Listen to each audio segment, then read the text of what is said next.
πάλι θα αποτολμήσω επαφή με τους γιατρούς. Ασθενήν έχουμε, ή στο γύψο τον βάλαμε.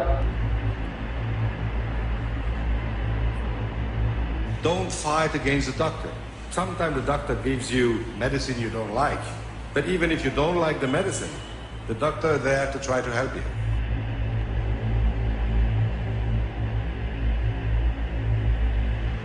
Η ιστορία, είπαν κάποτε, έχει αυτή την αναθεματισμένη συνήθεια να επαναλαμβάνεται, σαν φάρσα.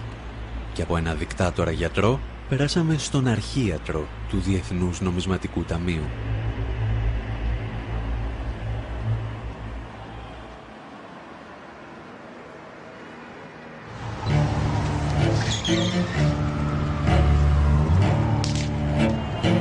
Οφείλουν όλοι να αγωνιστούν, ξέροντας ότι εκεί το έθνος θα εξαφανίσει την υπερχρέωση της χώρας ή η υπερχρέωση θα αφανίσει το έθνος.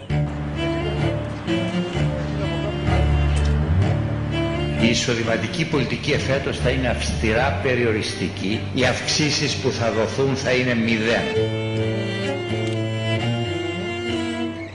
Άλλα περιθώρια για παροχές, φορολογικές ελαφρύνσεις δεν υφίστανται.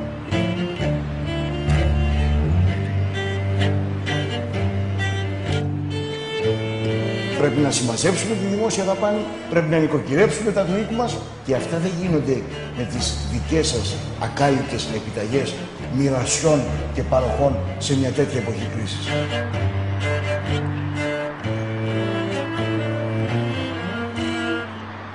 Η πατρίδα μας δυστυχώς βρίσκεται στην εντατική. Το δημοσιονομικό αδιέξοδο της χώρας απειλεί την εθνική μας κυριαρχία. Για πρώτη φορά από το 1974.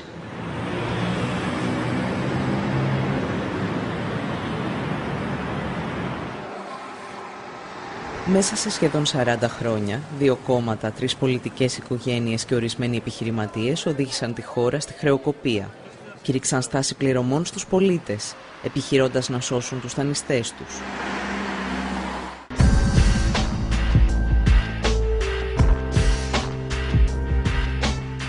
Οι τσάροι της οικονομίας, ύστερα από δεκαετίες σχεδόν συνεχούς λιτότητας, παρουσίαζαν την Ελλάδα σαν τοπική οικονομική υπερδύναμη. Το έργο μας είναι ασυναγώνιστο. Ποια κυβέρνηση έλυσε το πρόβλημα της οικονομίας? Η οικονομία για άλλη μια φορά θα αποδειχθεί ότι είναι το ισχυρό χαρτί της χώρας μας. Ενώ η οικονομία έκανε ένα άλμα και άλλαξε κατηγορία, πήγε από την δεύτερη στην πρώτη εθνική. Όταν το οικοδόμημά τους κατέρευσε, οι ίδιοι άνθρωποι έλεγαν πίσω από τις πλάτες μας ότι λόγω κάποιας γενετικής ανομαλίας είμαστε ανίκανοι να διαχειριστούμε την οικονομία μας χωρίς ξένες παρεμβάσεις.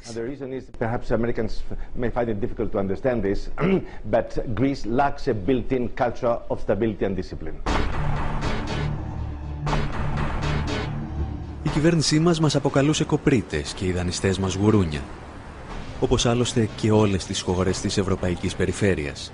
Και οι υπουργοί σε όλες αυτές τις χώρες προσπαθούσαν να μας πείσουν ότι τα φάγαμε μαζί τους. I accept that there were failures in the political system, but let's be fair about it. We all partied.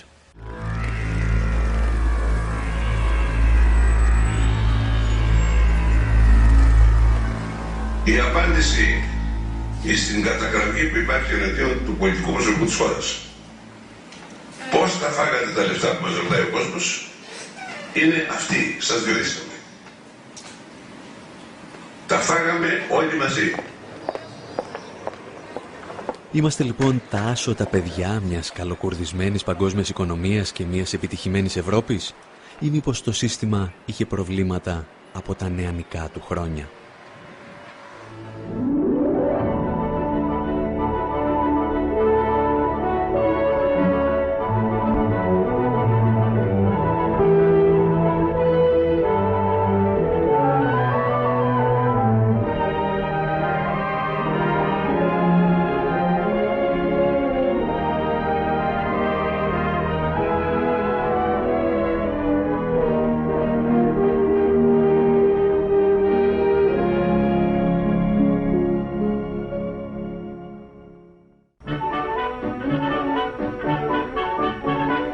Η μεταπολεμική περίοδος της παγκόσμιας καπιταλιστικής οικονομίας μπορεί να χωριστεί στα δύο, κατά τη γνώμη μου. Είναι τα πρώτα 25 χρόνια περίπου της λεγόμενης χρυσής εποχής μετά τον Δεύτερο Παγκόσμιο Πόλεμο, όπου οι ρυθμοί ανάπτυξης ήταν υψηλοί, τα πραγματικά εισοδήματα ανέβαιναν, η κατανάλωση ανέβαινε, δημιουργήθηκαν αυτές οι συνθήκες που δεν είχαν ξαναφανεί ποτέ στην ιστορία του καπιταλισμού. Joe's the king because he can buy more with his wages than any other worker on the globe. There's no such thing as a crisis-free capitalism. So there's going to be a crisis somewhere.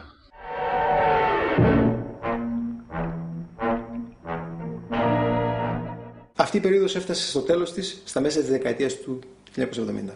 Από εκεί και πέρα μπήκαμε σε μια άλλη περίοδο χαμηλής ανάπτυξης, συχνών κρίσεων, χαμηλής ανόδου του εργατικού εισοδήματος, αν ανέβαινε αυτό, συχνά υψηλής ανεργίας, μιας γενικότερης δυστοκίας, δηλαδή των όριμων καπιταλιστικών χωρών όσον αφορά τη διαδικασία της συσσόρευσης. That crisis was really focused on the power of labor, which was very strong at that time in the core capitalist regions in Europe and North America. And the result of that was there were a lot of pressures on wages.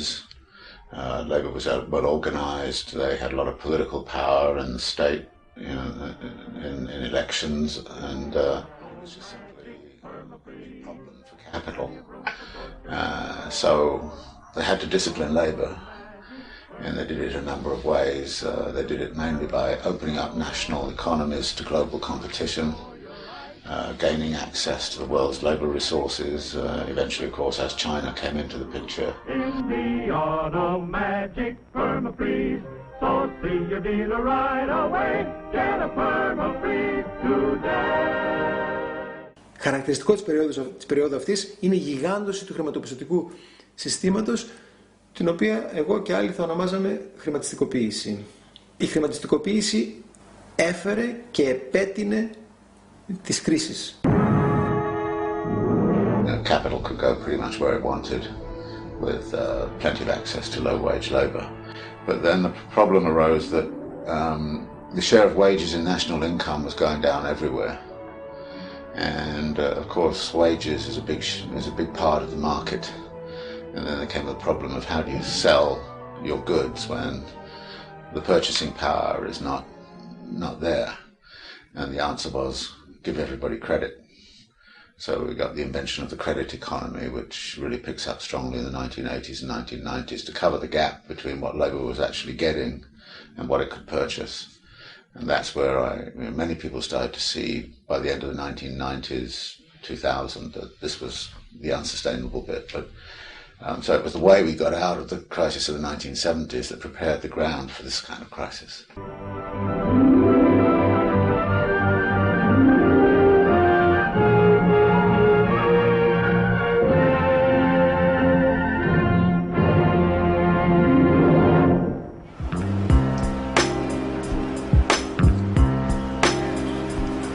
Όταν θα σκάσει η φούσκα στην αμερικανική αγορά ακινήτων, το χρηματοπιστωτικό σύστημα φτάνει στα όρια της ολοκληρωτικής κατάρρευσης.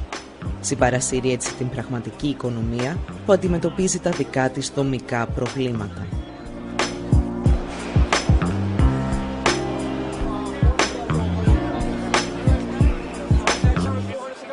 Τα κράτη παρεμβαίνουν πυροσβεστικά. Ρίχνουν χρήματα των φορολογούμενων για να διασώσουν τις τράπεζες και να τονώσουν τη ζήτηση. Η χρηματοπιστωτική κρίση μετατρέπεται έτσι σε δημοσιονομική και οι ίδιες οι τράπεζες που διασώθηκαν από τους φορολογούμενους αποφασίζουν να δαγκώσουν το χέρι που τις βοήθησε, ποντάροντας τη χρεοκοπία των κρατών.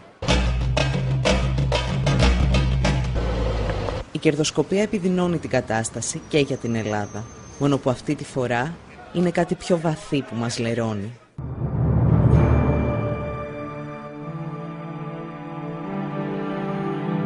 Έχει έρθει η σειρά της Ευρωζώνης να πληρώσει. Ο βασιλιάς Ευρώ αποδεικνύεται γυμνός. Πρώτα απ' όλα γυμνός από κράτος. Il n'y a pas de monnaie sans État. L'avantage des États-Unis et l'avantage du dollar c'est, malgré toutes ses faiblesses, c'est entre autres qu'il y a un État qui s'appelle les États-Unis. L'Europe, elle, n'existe pas. L'Europe, il n'y a pas d'Europe politique. C'est-à-dire il n'y a pas de légitimité d'un pouvoir politique en Europe transnational. À mon avis, la zone euro n'est pas viable. Σε αντίθεση με τις Ηνωμένες Πολιτείες, όπου η Ομοσπονδιακή Κυβέρνηση και η Κεντρική Τράπεζα επεμβαίνουν για να περιορίσουν τις ανισότητες μεταξύ των πολιτιών, η Ευρωζώνη τις γιγαντώνει. Δημιουργεί έτσι τους φτωχούς συγγενείς, τα γουρούνια της Ευρωπαϊκής Ενοποίησης. Η Ευρωζώνη έχει χωριστεί πεντακάθαρα πλέον σε κέντρο και περιφέρεια.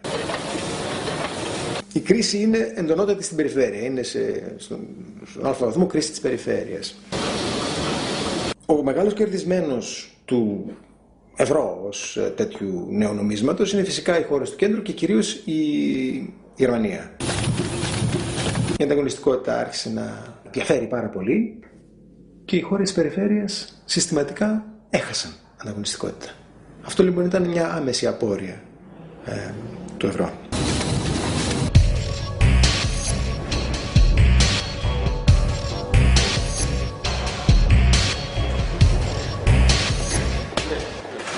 La crise de l'Union européenne est causée par la manière dont on a réalisé l'intégration européenne.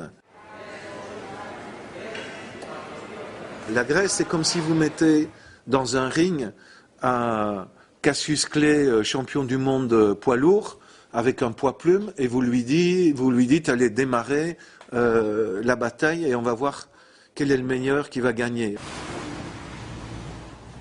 Γιατί όμως οι χώρες της περιφέρειας υπολείπονται τόσο σε ανταγωνιστικότητα και κυρίως γιατί η ψαλίδα ανοίγει συνεχώς?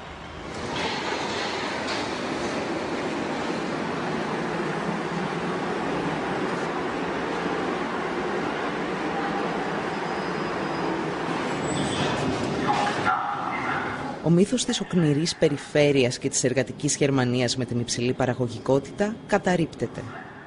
Αν κατάφεραν κάτι οι γερμανικές κυβερνήσεις, ήταν να κηρύξουν τον πόλεμο στους δικούς τους εργαζόμενους και να παγώσουν τους μισθούς τους για μία δεκαετία.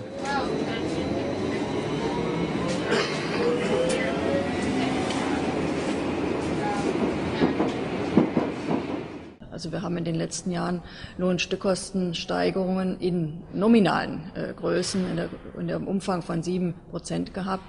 Im Euroraum waren es 27%. Und wenn man so eine Diskrepanz hat, ist ja völlig klar, dass andere Länder niederkonkurriert werden, weil wenn ein Land quasi die realen Löhne ja sogar sinken, also die sind in Deutschland heute niedriger als zur Jahrtausendwende, und in anderen Ländern immerhin moderate Lohnsteigerungen sind, dann wird natürlich die deutsche Industrie immer wettbewerbsfähiger und andere Industrien haben überhaupt keine Chance. Und durch den Euroraum ist eben ein Mittel ausgeschaltet, was es früher gab, nämlich die Abwertung der nationalen Währung. Und damit war im Grunde ein Mechanismus installiert, der genau zu diesen Ergebnissen führen musste, die wir jetzt haben.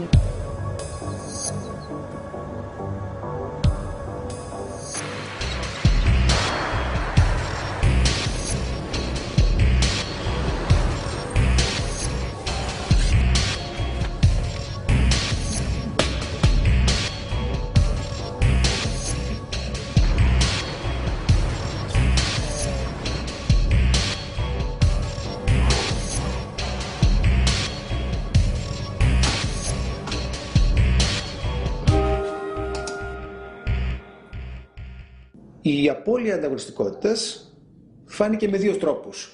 Και οι δύο εκ των οποίων ήταν αποφασιστικοί για την κρίση. Ο πρώτος ήταν πολύ μεγάλα ανοίγματα στις τρέχουσες συναλλαγές.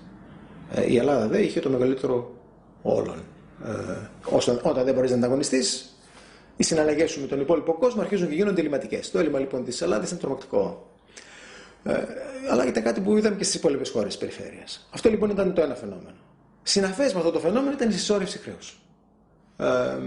Διότι όταν έχεις αυτά τα ελλείμματα, κάπως πρέπει να τα χρηματοδοτήσεις. La Grèce est un parent pauvre dans cette Union européenne. La Grèce est un pays de la semi-périphérie du continent européen. Il est évident que la Grèce ne pouvait ne peut pas avoir autre chose que des déficits publics dans les conditions de son intégration au marché européen. Je ne veux pas discuter de la question les Grecs sont-ils paresseux, ça c'est du racisme pur et simple.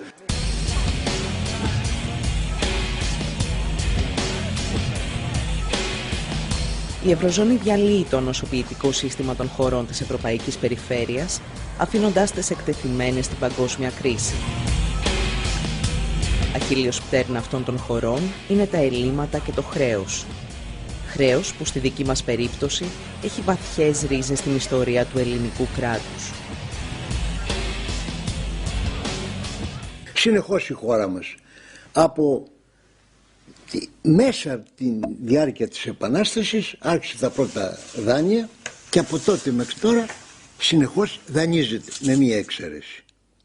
Κατάφερε η Ελλάδα σε μια περίοδο ακμής της, το λέω ειρωνικά, να δανείσει. Στην περίοδο της κατοχής δάνεισε τη Γερμανία. Την υποχρέωσαν οι Γερμανοί να γίνει δανειστής από δανειζόμενος.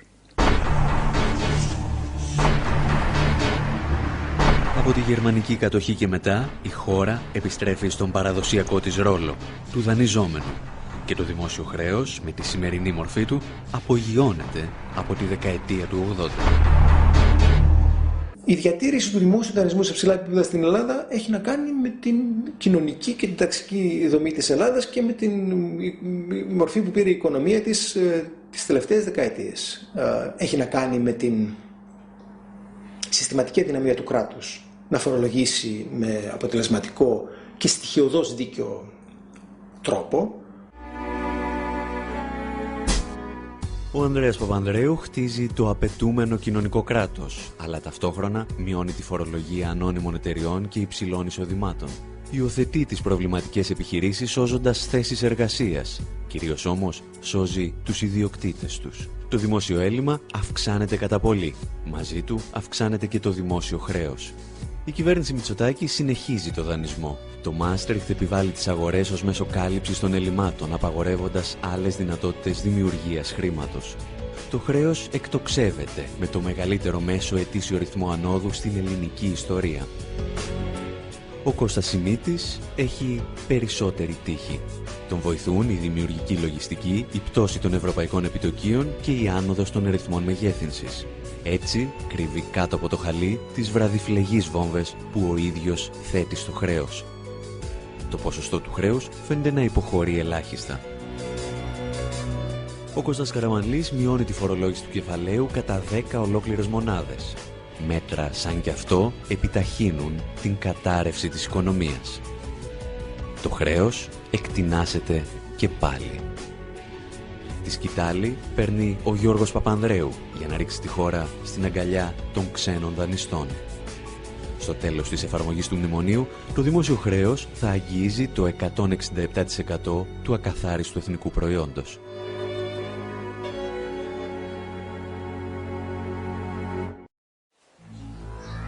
Οι περισσότερες χώρες που βρέθηκαν σε παρόμοια θέση δέχτηκαν την επίσκεψη του Διεθνούς Νομισματικού Ταμείου. Κανένας όμως δεν πλήρωσε τόσο ακριβά όσο η Αργεντινή, το αντεστραμμένο είδωλό μας στην άλλη πλευρά του Ατλαντικού.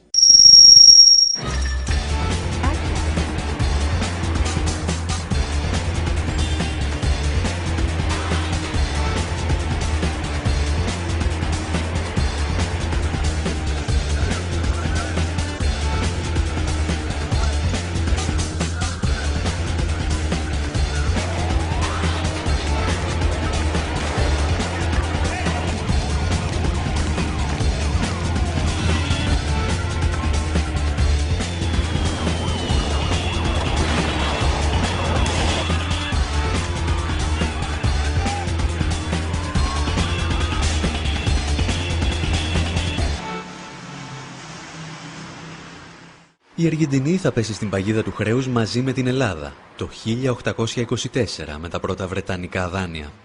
Η θηλιά όμως σφίγγει στα τέλη του 20ου αιώνα. Η χώρα κλειδώνει την ισοτιμία του νομίσματός της με το δολάριο. Χάνει έτσι όλα τα μέσα άσκησης νομισματικής πολιτικής. Ζει τη δική της Ευρωζώνη. Μόνο που στη θέση του Βερολίνου βρίσκεται η Ουάσιγκτον. in a way to enter the new century in a very, very solid basis. Παράλληλα, το Διεθνές Νομισματικό Ταμείο μετατρέπει τη χώρα σε ένα ακόμη πειραματικό εργαστήριο του νεοφιλελευθερισμού.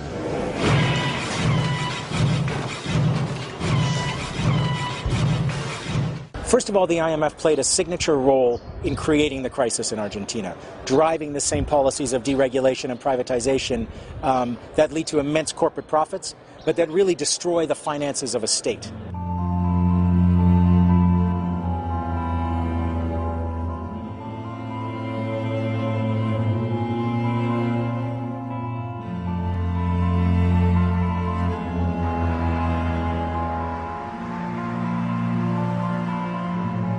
They were very clearly, the agent of U.S. power in the world, just as they are very clearly the agent of neoliberalism, which means the agent of upper classes in the neoliberal enterprise, whose aim was to increase their income tremendously, what they did, but they did to the present crisis. Με την οικονομική κατάρρευση της Αργεντινής το 2001, το Διεθνές Νομισματικό Ταμείο και οι νεοφιλελεύθερες θεωρίες του γίνονται περίγελος των οικονομολόγων σε όλο τον κόσμο. Ορισμένα τέρατα όμως δεν πεθαίνουν ποτέ. The IMF is a little bit like a zombie institution. You can't kill it.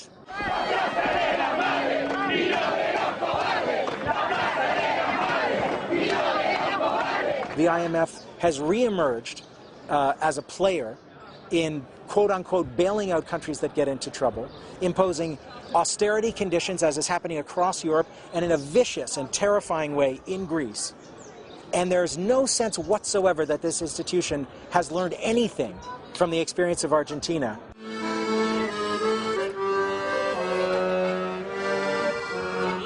Η Ελλάδα θα πληρώσει ακριβά την εμπλοκή του Διεθνούς Νομισματικού Ταμείου και σε ορισμένες περιπτώσεις θα την πληρώσει προκαταβολικά.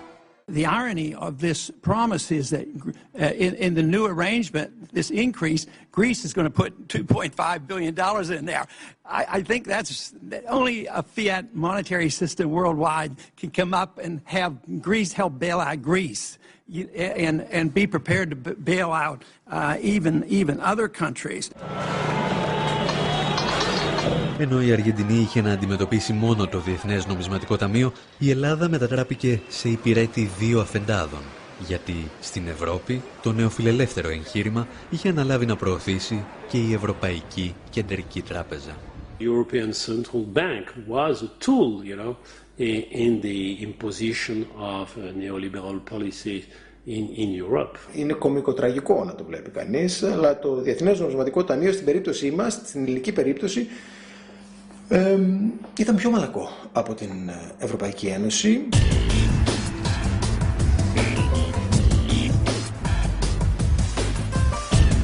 Τα μέτρα που επιβάλλει η ελληνική κυβέρνηση σε συνεργασία με την Τρόικα δεν είναι απλώς άδικα και επικίνδυνα για τον πληθυσμό. Είναι εξ αρχής καταδικασμένα σε αποτυχία.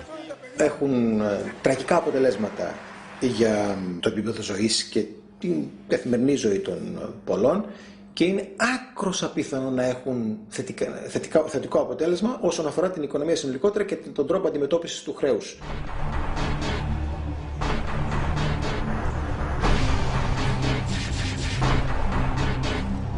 Όπως και στην Αργεντινή, στόχος των μέτρων δεν ήταν να σωθεί η οικονομία, αλλά οι τράπεζες και οι μεγάλες επιχειρήσεις. The IMF put magnificent pressure on Argentina to repay these debts.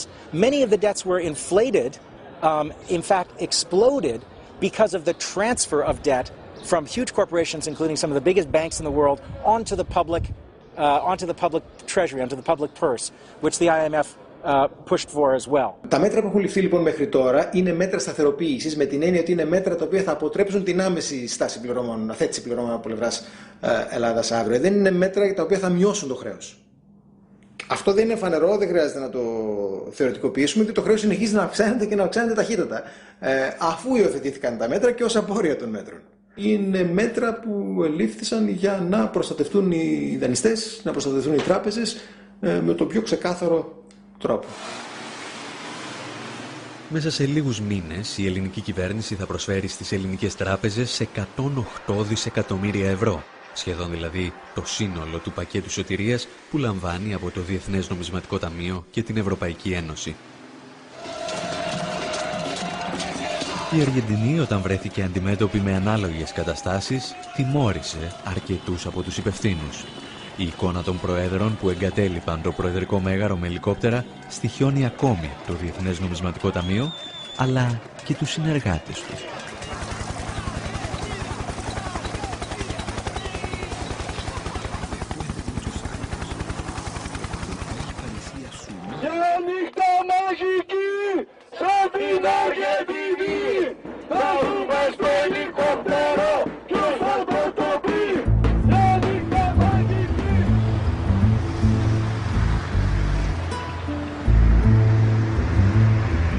Έτος 1 μετά Δουνουτού.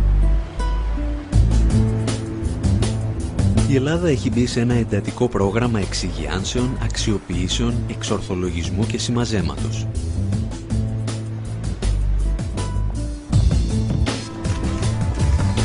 Τα στελέχη της Τρόικας έχουν εγκατασταθεί για τα καλά στην πρωτεύουσα και υπαγορεύουν την πολιτική τους μέσω ενός αντισυνταγματικού μνημονίου. A landmark has certainly been the pension reform, but the main question now is to be able to align wages and productivity.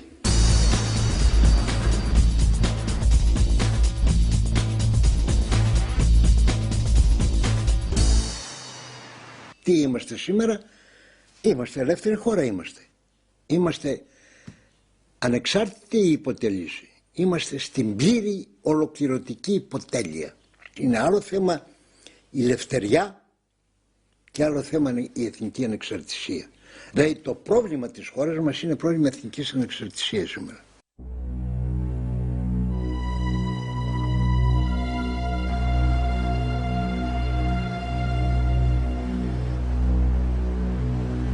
Σε αγαστή συνεργασία με τους ξένους δανειστές της, η κυβέρνηση στρέφεται εναντίον των πολιτών με την επιβολή σκληρής λιτότητας. Το αποτέλεσμα είναι φτώχεια, λουκέτα και ανεργία.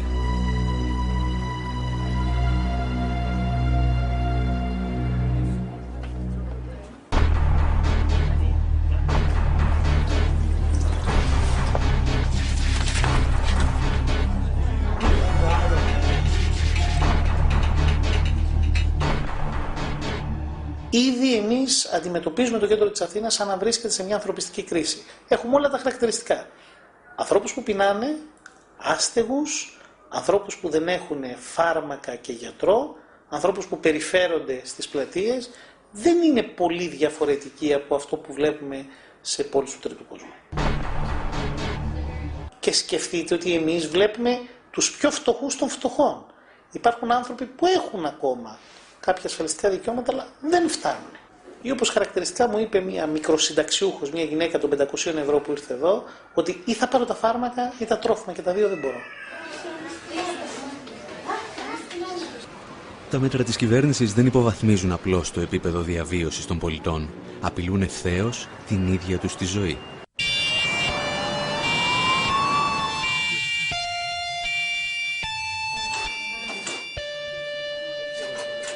Όλες οι χώρες που μέχρι τώρα μπήκαν σε διαδικασία υποστήριξης σε εισαγωγικά από το Διεθνές Νομισματικό Ταμείο είχαν δραματικές επιπτώσεις στο προσδόκιμο επιβίωσης, δηλαδή αυτό που λέμε στην απλή γλώσσα μέσο όρο ζωής. Είχαμε περιπτώσεις χωρών που μετά την περιπέτειά τους αυτή ο μέσος όρος ζωής έπεσε 5 και 10 χρόνια. Με τις περικοπές αυτές που αντιμετωπίζουμε τώρα είναι σαφές ότι θα έχουμε μια μεγάλη μείωση στο προσδόκιμο επιβίωσης.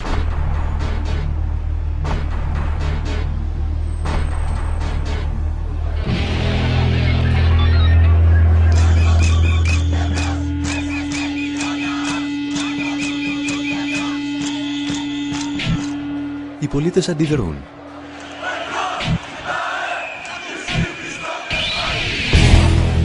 Και η κυβέρνηση καταστρατηγεί ακόμη και τις βασικές αρχές της αστικής δημοκρατίας.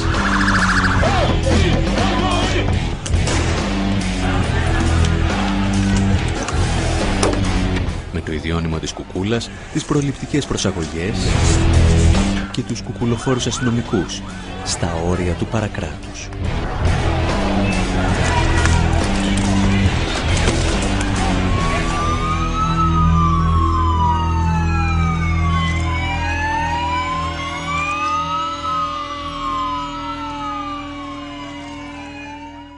Les crises se soldent toujours par des mesures antisociales, antipopulaires, qui peuvent être extrêmement brutales. Et ça fait partie naturellement des moyens pour le capitalisme de redresser la situation. Son problème, c'est de les faire accepter. Voilà. Son problème, c'est de les faire accepter en usant de violence. Με αφορμή το έκτακτο δελτίο οικονομικής θυέλλης, η δημοκρατία δίνει τη θέση της στη χρεοκρατία.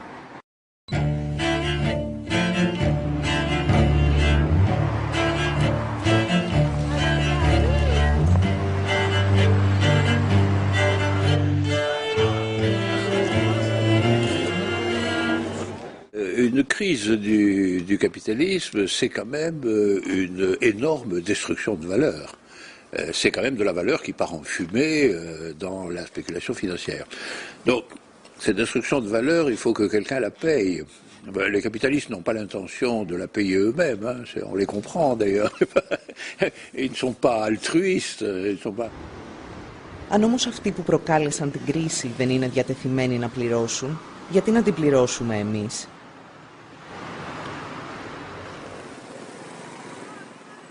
Στην παγκόσμια ιστορία, δεκάδες χώρες αρνήθηκαν με επιτυχία να πληρώσουν χρέη για τα οποία δεν ευθύνονταν οι πολίτες. Το διεθνές δίκαιο προσφέρει συχνά βέλη στη φαρέτρα τους. Ένα από αυτά ήταν η έννοια του απεχθούς χρέους.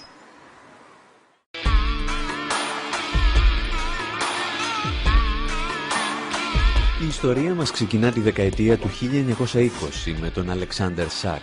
Υπουργός στην τσαρική Ρωσία και ειδικός σε θέματα δικαίου, ο Σακ βρέθηκε μετά την Επανάσταση του 1917 να διδάσκει σε πανεπιστήμια της Ευρώπης και των Ηνωμένων Πολιτειών.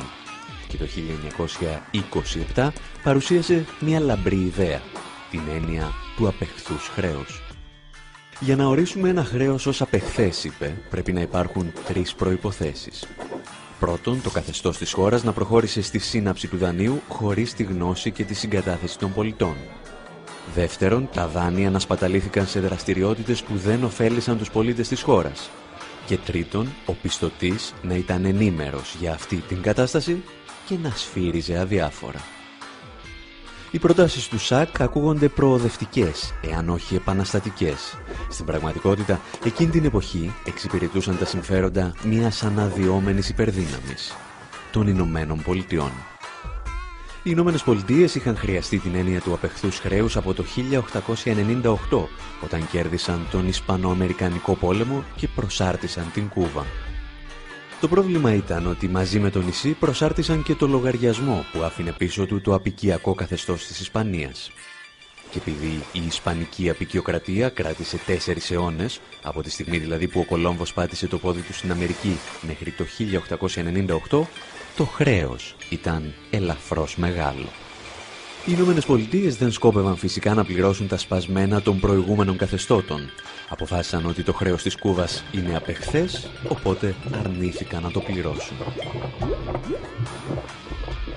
Μια παρόμοια ιστορία είχε να διηγηθεί και το Μεξικό μερικές δεκαετίες νωρίτερα, όταν ο Δημοκρατικός στρατός ανέτρεψε το καθεστώς του αυτοκράτορα Μαξιμίλιαν του Πρώτου, αποφάσισε ότι το χρέος που είχε δημιουργηθεί ήταν απεχθές. Ο Μαξιμίλιαν είχε δανειστεί υπέρογκα ποσά με ληστρικά επιτόκια προκειμένου να αντιμετωπίσει τις εξεγέρσεις εναντίον του.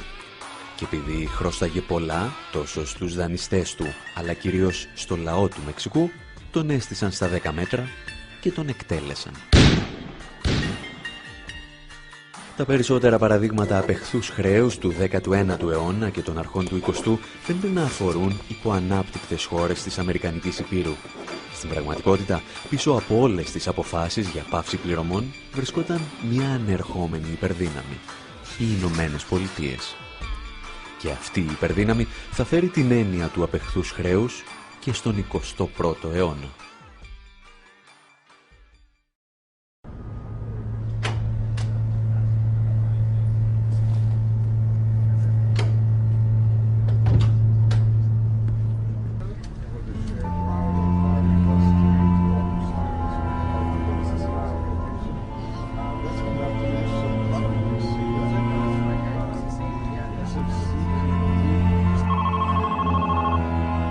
Δεκέμβριος 2002, ο Λευκός Οίκος βάζει τις τελευταίες πινελιές στα σχέδια εισβολής και κατάληψης του Ιράκ.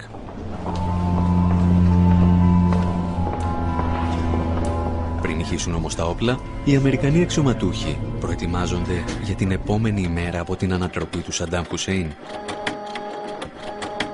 Το State Department γνωρίζει ότι θα κληθεί να διαχειριστεί το τεράστιο δημόσιο χρέος του Ιράκ και γι' αυτό θέλει να αποδείξει ότι είναι απεχθές.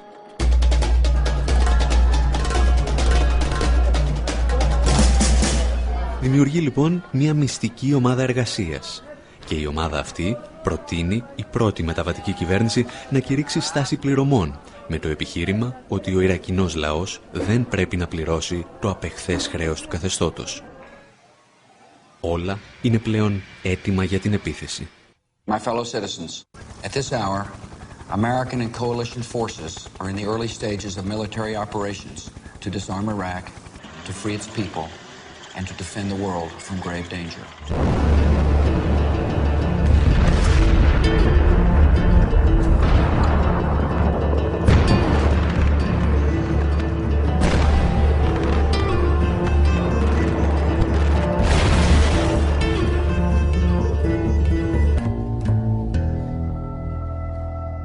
Rappelez-vous, en 2003, les États-Unis, avec leurs alliés, envahissent l'Irak. C'était en mars 2003. Et 3 semaines plus tard, le secrétaire au Trésor des États-Unis convoque ses collègues du G8 à Washington et leur dit « La dette de Saddam Hussein est une dette odieuse. Le régime de Saddam Hussein est un régime dictatorial. Nous devons renoncer à récupérer cette dette odieuse. Le nouveau régime qui va venir en Irak doit être libéré du poids de cette dette. »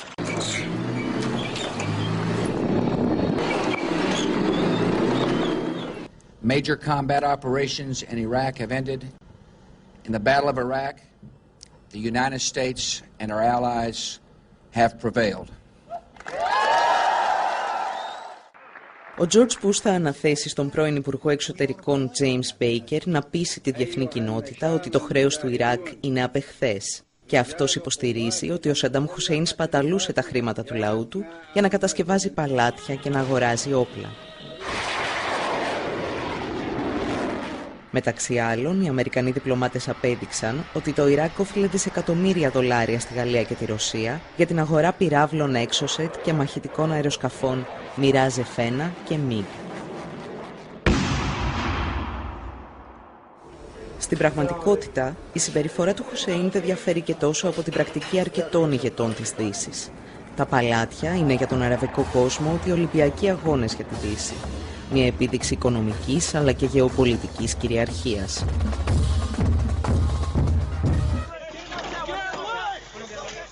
Η αμερικανική διπλωματία θα αποδείξει τελικά ότι το χρέος του Ιράκ είναι απεχθές και πως ο Ιρακινός λαός δεν οφείλει να το πληρώσει. Η Ουάσιγκτον όμως συνειδητοποιεί ξαφνικά ότι ανοίγει τον ασκό του αιώλου. Για πρώτη φορά στον 21ο αιώνα, η μοναδική υπερδύναμη θα νομιμοποιούσε την έννοια του απεχθούς χρέους. Και έτσι προτίμησαν να κρύψουν την υπόθεση κάτω από το χαλί. Finalement, les autres pays ont dit OK, on supprime 80% de la dette irakienne au sein du club de Paris, mais ils ont dit s'il vous plaît, n'utilisez pas officiellement la notion de dette odieuse parce que si on utilise cette notion, d'autres pays vont faire appel à la jurisprudence. Par exemple, Congo va dire la dette de Mobutu, il ne faut pas la rembourser. Les Philippines vont dire la dette du dictateur Marcos, on ne veut pas la rembourser. L'Afrique du Sud va dire la dette de l'apartheid, nous ne voulons pas la rembourser. Donc, pour éviter une contagion, si vous voulez, une extension de la notion de dette odieuse dans les années 2000, on a pris une solution, une décision ad hoc qui concerne l'Irak. Mais pour nous, c'est clairement la démonstration que la doctrine de la dette odieuse s'applique. I think would be a mistake for Iraq to continue to be burdened by the sins of a deposed dictator. οι Ηνωμένες Πολιτείες θα συνεχίσουν να βοηθούν το Ιράκ να διαγράψει παλιές οφειλές. Κανένας όμως στην Ουάσιγκτον δεν θέλει πλέον να ακούει τις λέξεις απεχθές χρέος.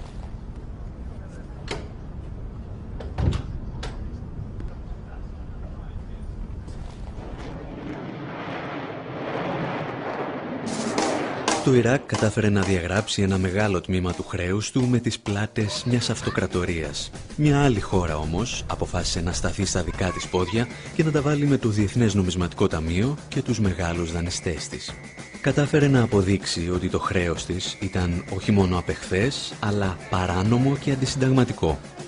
Καλώς ήρθατε στον Ισημερινό.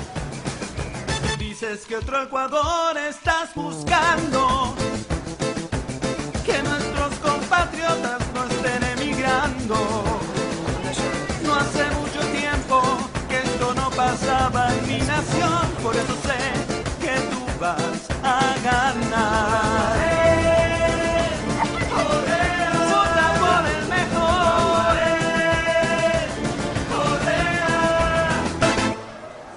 Hay compromisos nacionales urgentes y nosotros primero pondremos los compromisos nacionales a los compromisos internacionales. En buena hora, si podemos cumplir ambos, pero nuestras prioridades son muy claras. Primero la vida antes que la deuda. El agua que rato arreglaba incompasivo, lo sentía frío adentro, frío afuera, todo así. Ο Ισημερινός θα μπορούσε να είναι μία από τις πλουσιότερες χώρες της Νότιας Αμερικής. Από τη στιγμή όμως που ανακαλύφθηκε πετρέλαιο, η χώρα γνώρισε μόνο δικτάτορες, φτώχεια, συσσωρευμένο χρέος και οικονομικούς δολοφόνους. My real job was deal making. It was giving loans to other countries, huge loans, much bigger than they could possibly repay. And one of the conditions of the loan, let's say $1 billion loan to a country like Indonesia or Ecuador, and this country would then have to give 90% of that loan back to a U.S. company or U.S. companies to build the infrastructure, a Halliburton or a Bechtel. These were big ones. And those companies would then go in and build an electrical system or ports or highways, and these would basically serve just a few of the very wealthiest families in those countries. The poor people in those countries would be stuck ultimately with this amazing debt that they couldn't possibly repay. Το 1982 καταφθάνει στον Ισημερινό το Διεθνές Νομισματικό Ταμείο και μαζί μια επιτροπή σοφών που εκπροσωπεί τους μεγάλους πιστωτές. Ο Ισημερινός αναγκάζεται να δανείζεται όλο και περισσότερα για να αποπληρώσει παλαιότερες υποχρεώσεις του. Era simplemente un pillaje permanente que el Ecuador pagaba a los países del norte. Para ponerles un ejemplo, durante toda la década del 80 y del 90, ¿no?, hasta el 2005, el servicio de la deuda representaba alrededor del 50% del presupuesto del Estado. Es decir, el orden del 3.000 a 4.000 millones de dólares anuales, ¿no?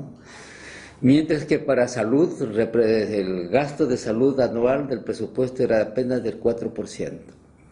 4.000 millones para pagar el servicio de la deuda, 400 millones para gastos de salud.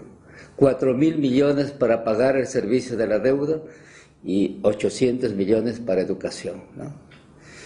Entonces estábamos matando a nuestra población.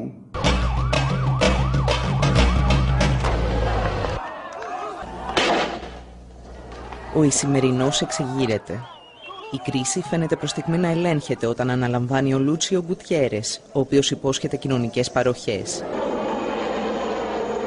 Παρουσιάζεται σχεδόν σαν σοσιαλιστής, αλλά μόλις αναλαμβάνει καθήκοντα, κλείνει νέα συμφωνία με το Διεθνές Νομισματικό Ταμείο και επιβάλλει μέτρα εξοντωτικής λιτότητας. Οι πολίτες αποφασίζουν ότι πρέπει να φύγει, με το ίδιο μέσο μεταφοράς που χρησιμοποιούσαν και οι πρόεδροι της Αργεντινής, με ελικόπτερο.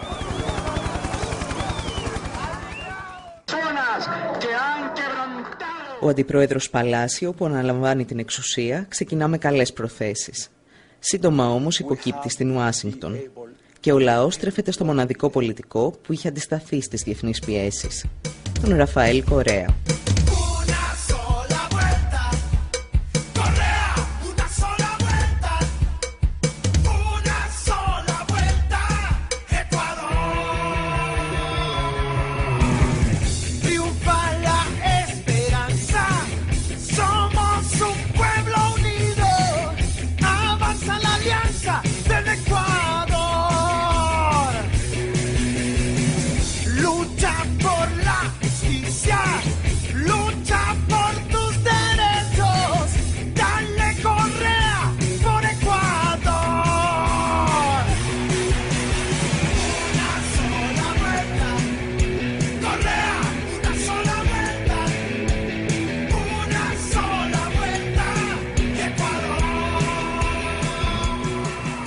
Ο Κορέα έχει σπουδάσει οικονομικά στην Ευρώπη και στις Ηνωμένες Πολιτείες και γνωρίζει πολύ καλά πώς μπορείς να αντιμετωπίσεις την Παγκόσμια Τράπεζα και το Διεθνές Νομισματικό Ταμείο αν έχεις την πολιτική βούληση. C'était en 2005, quand il était ministre des Finances, Rafael Correa a dit ce n'est pas normal que le supplément de revenus pétroliers qui arrive dans les caisses du pays reparte entièrement au remboursement de la dette. C'est injuste pour la population.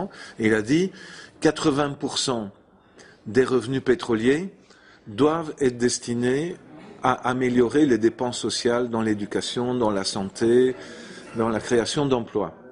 Et seul 20% doit aller dans le remboursement de la dette. La Banque mondiale a dit il n'est pas question que nous continuions à prêter de l'argent à l'Équateur si l'Équateur maintient une telle loi. Donc c'était clairement une immixtion de la Banque mondiale dans les affaires intérieures de l'Équateur. Et ce ministre, Rafael Correa, a dit il n'est pas question que j'accepte, moi comme ministre, cette imposition de la Banque mondiale. Et donc il a préféré démissionner plutôt que de plier devant la Banque mondiale. Ça l'a rendu extrêmement populaire. Les gens ont dit « Ah, voilà quelqu'un qui préfère démissionner et perdre son poste de ministre, mais pour défendre la dignité et l'intérêt de la population. » Ο Κορέα τελικά εξελέγει πρόεδρος το 2006. Μία από τις πρώτες αποφάσεις του ήταν να απελάσει τον εκπρόσωπο της Παγκόσμιας Τράπεζας και να ζητήσει από τους εκπροσώπους του Διεθνούς Νομισματικού Ταμείου να φύγουν από το κτίριο της Κεντρικής Τράπεζας. Στελέχη του Ταμείου, όπως ο Μπομπ Τρά, που αργότερα θα έρθει στην Ελλάδα, είχαν ήδη χαρακτηριστεί ανεπιθύμητοι από τους πολίτες του Ισημερινού. Esta burocracia internacional majadera, incompetente y deshonesta tendrá que respetar a nuestro país. Así que por eso hemos expulsado al representante del Banco Mundial en el país y nos reservamos el derecho de iniciar las acciones legales pertinentes por los daños y perjuicios causados al país. Además, nos reservamos el derecho de calificar como ilegal las deudas que tenemos con el Banco Mundial. 6 μήνες μετά, ο Κορέα προχώρησε ένα βήμα παρακάτω. Ικανοποίησε το αίτημα των κοινωνικών οργανώσεων για επιτροπή λογιστικού ελέγχου. Moi, j'ai été une des personnes désignées par le président Correa pour faire partie de cette commission. Il y avait 18 membres de la commission et il y avait aussi 4 organes de l'État qui étaient représentés dans cette commission. Et nous étions chargés d'auditer, donc d'analyser tous les contrats qui avaient entraîné l'endettement du pays entre 1976 et 2006. Nous avons travaillé 14 mois et nous avons analysé les dettes de l'Équateur sous la forme de bons. Nous avons analysé les dettes à l'égard du Fonds monétaire international, de la Banque mondiale et d'autres organismes internationaux, et nous avons analysé les dettes de l'Équateur à l'égard d'autres pays, à l'égard de la France, du Japon, de l'Allemagne, et enfin les dettes intérieures publiques de l'Équateur.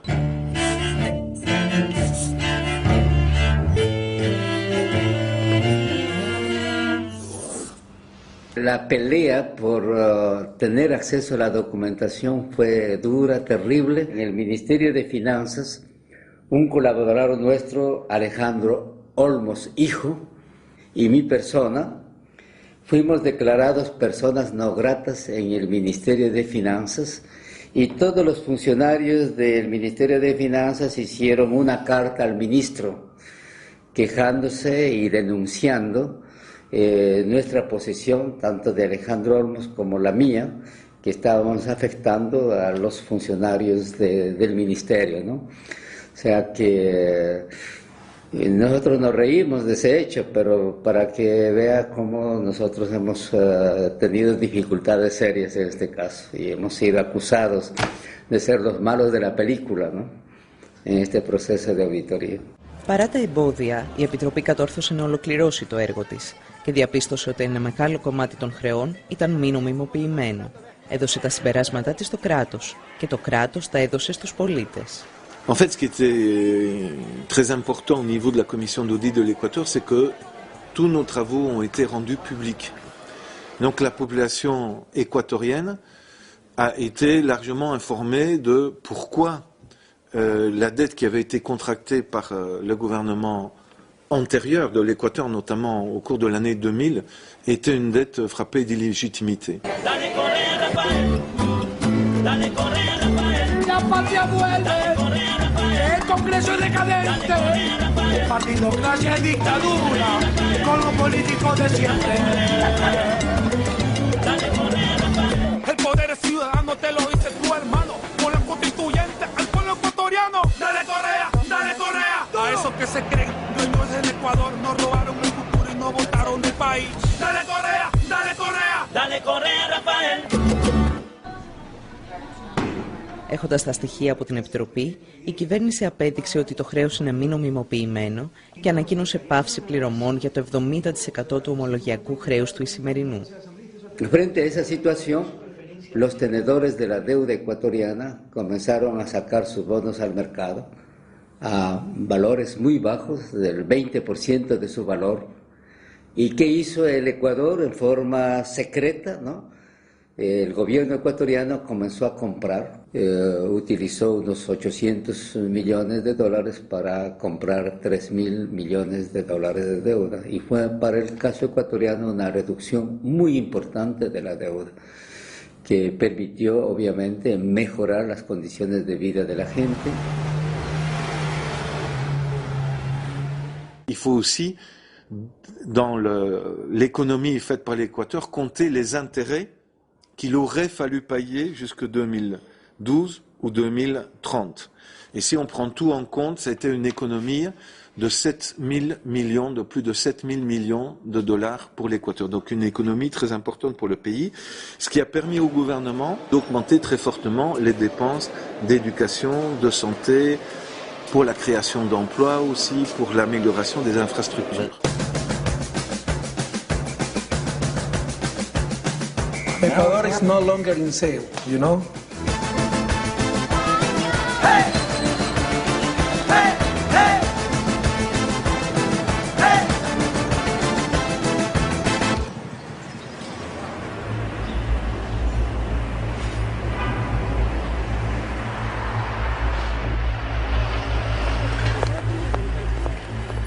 Στην Ελλάδα, ιστορικοί, οικονομολόγοι και αναλυτές χύνουν τόνους μελάνι καθημερινά για το πώς θα αντιμετωπίσουμε το δημόσιο χρέος. Υπάρχει όμως ένα ερώτημα, το οποίο λίγοι θέτουν. Χρωστά στα αλήθεια ο ελληνικός λαός όλα όσα του ζητούν?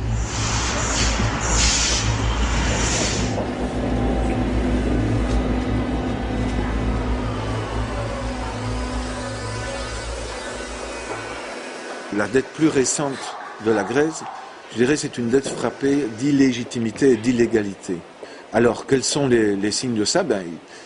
Quand les autorités d'un pays reçoivent des pots de vin de la part de grandes sociétés transnationales, et c'est le cas de Siemens, qui, avec sa filiale Siemens Hellas, a distribué de l'argent, des pots de vin, à des responsables, à des ministres, à des hauts fonctionnaires depuis plus de 10 ans pour gagner des contrats.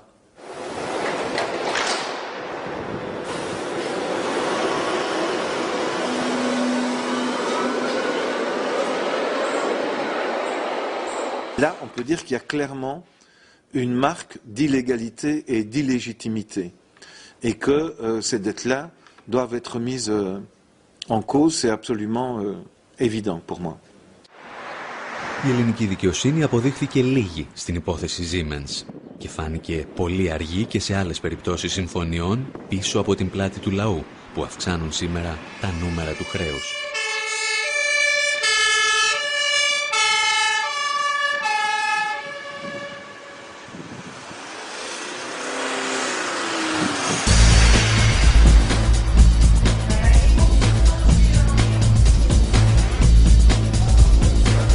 Με τα διαβόητα swaps του 2001 η κυβέρνηση υποθήκευσε το μέλλον για να δείξει ένα ψεύτικο καλύτερο παρόν. Εμφάνισε μικρότερο το χρέος της χώρας μετατρέποντας ένα δάνειο από γεν σε ευρώ με βάση παλαιότερες ισοτιμίες. Βοηθός της στο μαγείρεμα η Goldman Sachs που κέρδισε εκατομμύρια από αυτό το deal. I'm particularly concerned about the role of U.S. financial institutions, particularly Goldman Sachs, that as Greece got on the heroin of borrowed money, Goldman was the crack dealer.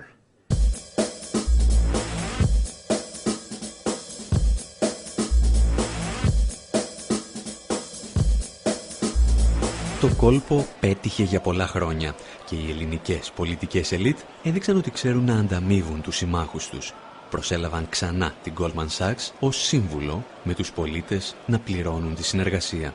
La Goldman Sachs donc a conseillé le gouvernement grec et en même temps d'une main et de l'autre main il attaquait le gouvernement grec. Το σκάνδαλο αποκαλύπτεται το 2010. Λίγες ημέρες νωρίτερα, ένας πρώην υπάλληλος της Goldman Sachs είχε τεθεί επικεφαλής του Οργανισμού Διαχείρισης του Ελληνικού Δημόσιου Χρέους. Pour moi, c'est vraiment, c'est comme embaucher un criminel pour surveiller votre maison. Quelqu'un qui est un braqueur de banque, vous l'embauchez, il va surveiller votre maison. Voilà, c'est la même chose. Alors on peut se dire, effectivement, il connaît bien les autres braqueurs et il sait comment empêcher qu'on rentre dans votre maison. Mais ça n'a pas, objectivement, on se rend bien compte que c'est pas comme ça. Le risque est quand même plus grand que, un jour, il profite de votre absence pour tout piquer. Et qu'est-ce qui me garantit que ce personnage passé chez Goldman Sachs va gérer de façon optimale les affaires grecques? Αρκετές χώρες κατηγορούν την Ελλάδα για τις δοσοληψίες της με την Goldman Sachs. Συχνά όμως είναι οι ίδιες που χρησιμοποιούν τις επαφές τους με τις ελληνικές κυβερνήσεις για να πουλήσουν με το αζημίωτο τα αμυντικά συστήματά τους στη χώρα. Als Deutschland gerade ausgehandelt hat, dass Griechenland unterstützt wird vor einem Jahr, war ja eine der Grundbedingungen, dass auf jeden Fall die Importe von deutschen Rüstungsgütern nicht minimiert werden. Also Griechenland sollte sparen, sollte die Pensionen zusammenstreichen, sollte den Leuten alles aus der Tasche ziehen, aber die Rüstungsimporte, die sollten weiter finanziert werden. Und das zeigt natürlich auch schon die ganz klare Interessenlage. Also die deutsche Bundesregierung ist da im Grunde der Anwalt der großen Rüstungskonzerne und der Exportindustrie. Und die haben jetzt ein Interesse daran natürlich, dass sie trotzdem weiter exportieren können.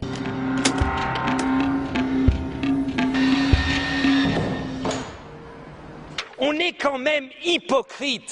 Ces derniers mois, la France a vendu 6 frégates à la Grèce pour 2,5 milliards, des hélicoptères pour plus de 400 millions, des Rafales, un Rafale à 100 millions. Là, malheureusement, mon espionnage ne m'a pas permis de dire si c'est 10 ou 20 ou 30 Rafales. Ça fait presque 3 milliards. Et puis il y a l'Allemagne a vendu 6 sous-marins dans les prochaines années à la Grèce il y a quelques mois. Ça fait 1 milliard. Mais on est complètement hypocrite. On leur donne de l'argent pour acheter nos armes.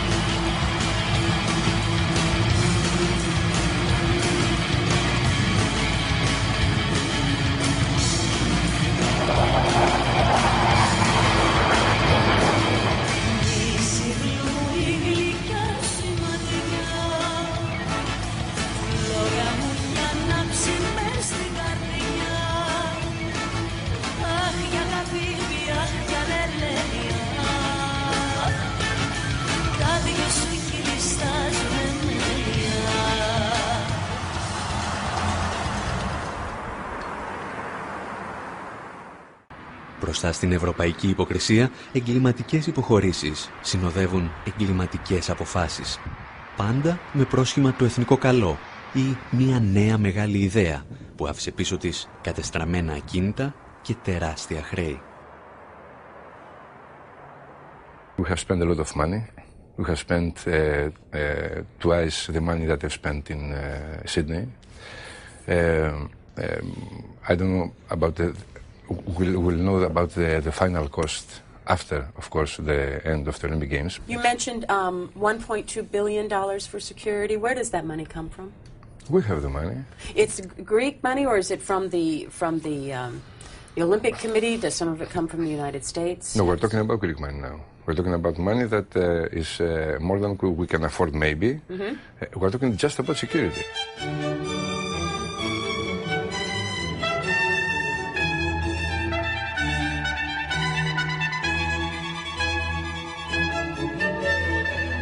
On a fait des dépenses somptueuses, tout à fait exagérées, payé par la population grecque, parce que pour rembourser les dettes qu'on a contractées pour réaliser ces Jeux olympiques, bien évidemment, on utilise une grande partie des impôts payés par les citoyens grecs pour rembourser cette dette. Et il est tout à fait normal que les citoyens grecs demandent qu'on fasse une analyse très claire de pourquoi le budget des Jeux olympiques a explosé, à quoi les dépenses ont servi.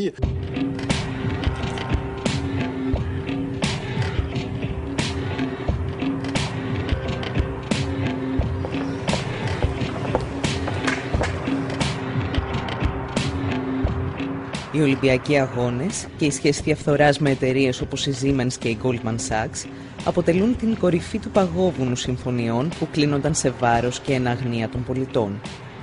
Υπάρχουν όμως και πολύ σημαντικότερα ζητήματα, τα οποία δεν αφορούν μόνο την Ελλάδα, αλλά όλες τις χώρες της Ευρωπαϊκής Περιφέρειας.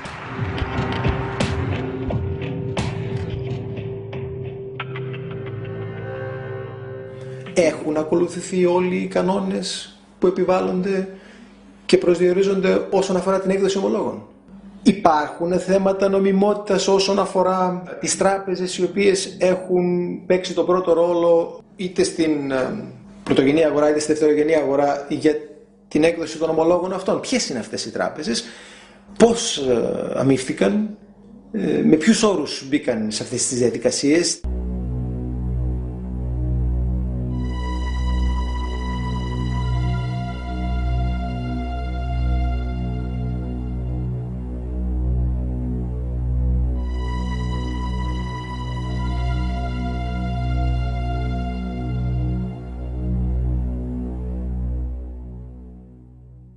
Also ich denke, dass ein Großteil der Schulden, die derzeit als Staatsschulden im Euroraum existieren, illegitime Schulden sind, weil es sind Schulden, die durch eine Politik entstanden sind, die sich gegen die Interessen der Mehrheit der Bevölkerung gerichtet hat. Und deswegen soll jetzt nicht die Bevölkerung diese Schulden abtragen.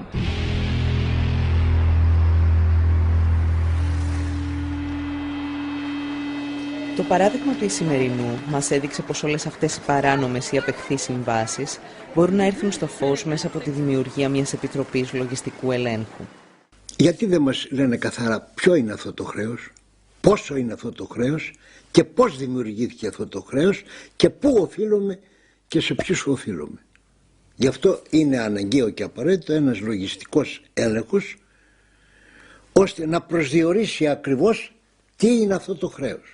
Γι' αυτό λέω η γνώση και η απόρριψη όλων των ψευδολογιών που λένε και η κυβέρνηση και οι εταιρείες που αρπάζουν το χρήμα του ελληνικού λαού και τα παπαγαλάκια που πληρώνονται αδρά για να υμνούνε την κυβέρνηση.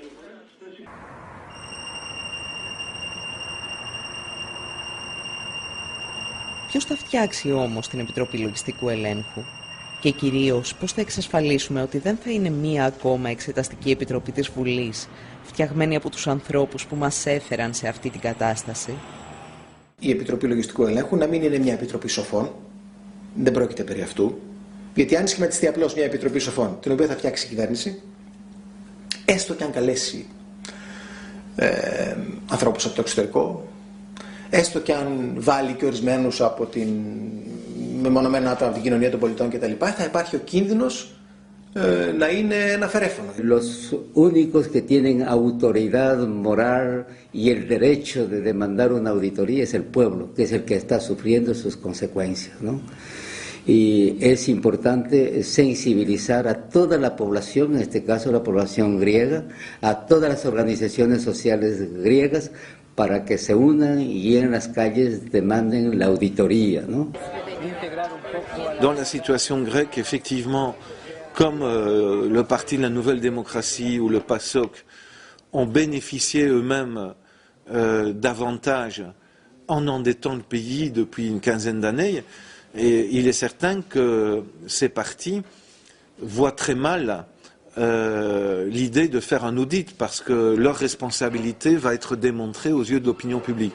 Donc ce qui doit se passer, c'est que l'opinion publique grecque doit se mobiliser, des organisations doivent aussi se mobiliser, des syndicats, la magistrature grecque, des intellectuels, des artistes.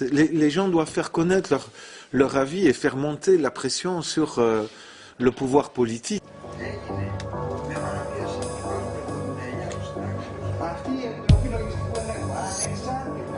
Από τις αρχές Μαρτίου, μια ομάδα ανθρώπων από διαφορετικούς πολιτικούς και εργασιακούς χώρους συγκρότησε μια πρωτοβουλία για τη δημιουργία Επιτροπής Λογιστικού Ελέγχου στην Ελλάδα. Ακαδημαϊκοί, συγγραφείς, καλλιτέχνες και συνδικαλιστές από ολόκληρο τον κόσμο στήριξαν αυτή την πρωτοβουλία.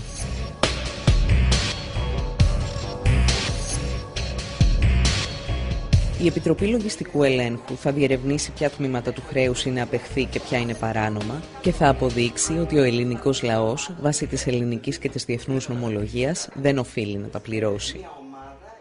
Η απόφαση όμως είναι στη βάση της πολιτική και όχι οικονομική.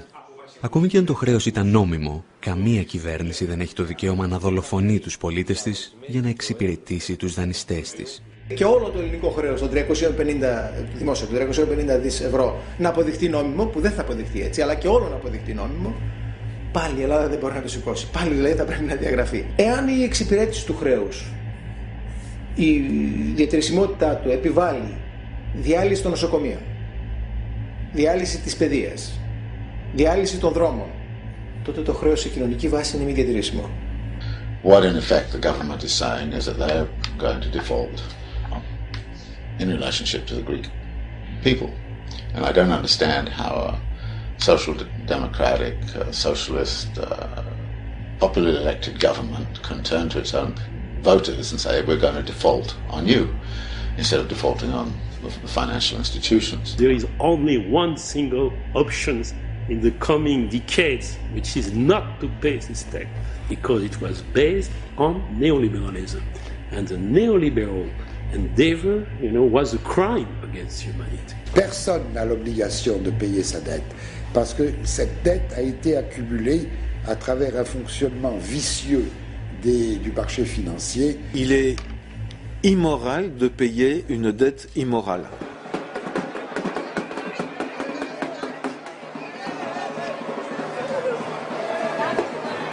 Η δημιουργία μιας Επιτροπής Λογιστικού Ελέγχου, εν τέλει, δεν είναι παρά ένα πολύτιμο όπλο σε μια μεγαλύτερη μάχη.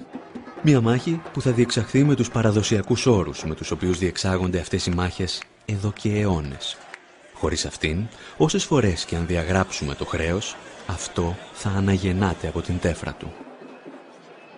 Θα διαμορφωθεί δηλαδή πεδίο ιδεολογικής, πολιτικής και ταξικής πάλης. Το χρέος είναι πεδίο ταξικής πάλης. Το ίδιο. N'ayez surtout pas peur, en tant que Grec, de revendiquer vos droits dans l'Union européenne et par rapport au gouvernement grec. C'est fondamental, c'est en se battant qu'on fait respecter ses droits et c'est pas en se soumettant aux diktats des créanciers. Regardez la Tunisie, regardez l'Égypte, c'est quand une population se met en action qu'elle peut réellement changer la situation.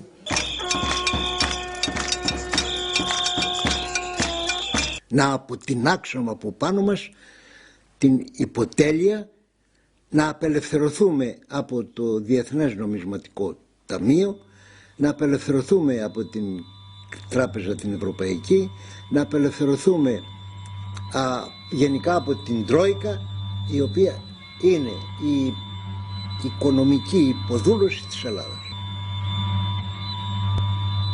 Τώρα είναι κρίσιμη στιγμή.